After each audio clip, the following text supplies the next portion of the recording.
بسم الله الرحمن الرحیم. السلام علیکم زما خوږو دوستانو. امید د الله نه چې ښه به یئ او روغ جوړ به یئ او خوشحاله به یئ.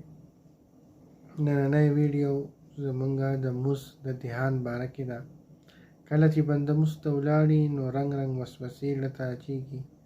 شیطان رنګ رنګ وسوسې زړه ته اچوي او زموږ خیالات اکثر د دنیا وي. د دنیایي کارونو کې مونږ اخته یو او دنیایي کارونه زمونږ په ذهن کې.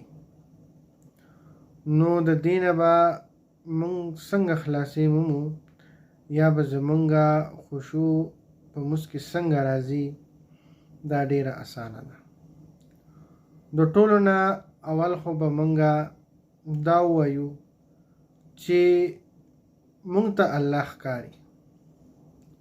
کله چې بنده مز ته ودرېږي نو وایي د ځان سره چې ما ته الله ښکاري.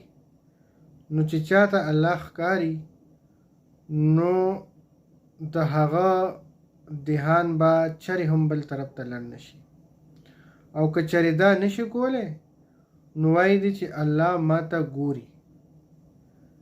زه مز ته ودرېدم.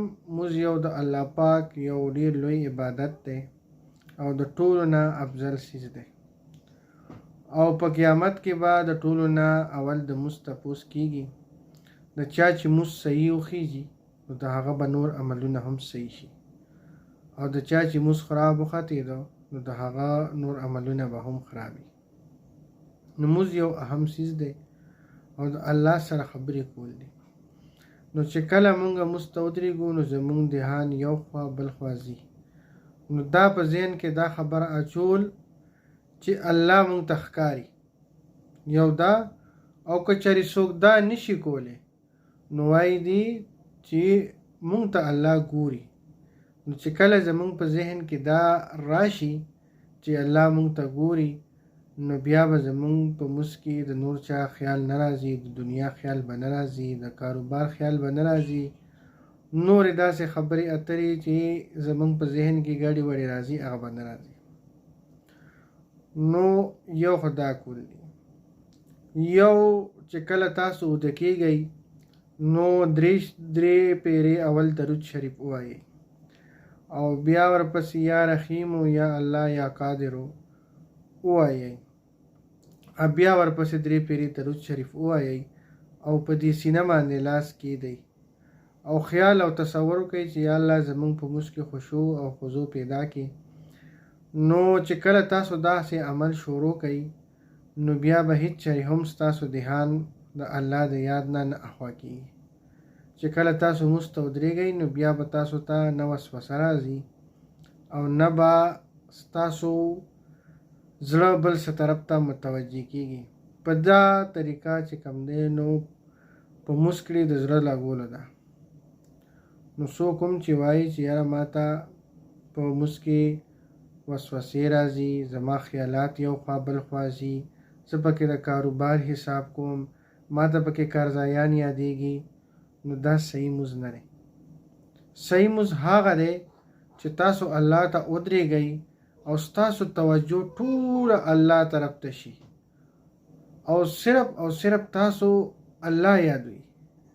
د الله نه سوا بل طرف ته هیڅ قسمه توجه به نه ساتئ، نه به خپل اولاد ته ساتئ، نه به خپل مال ته ساتئ، نه به کاروبار ته ساتئ، صرف الله ته به متوجه یئ.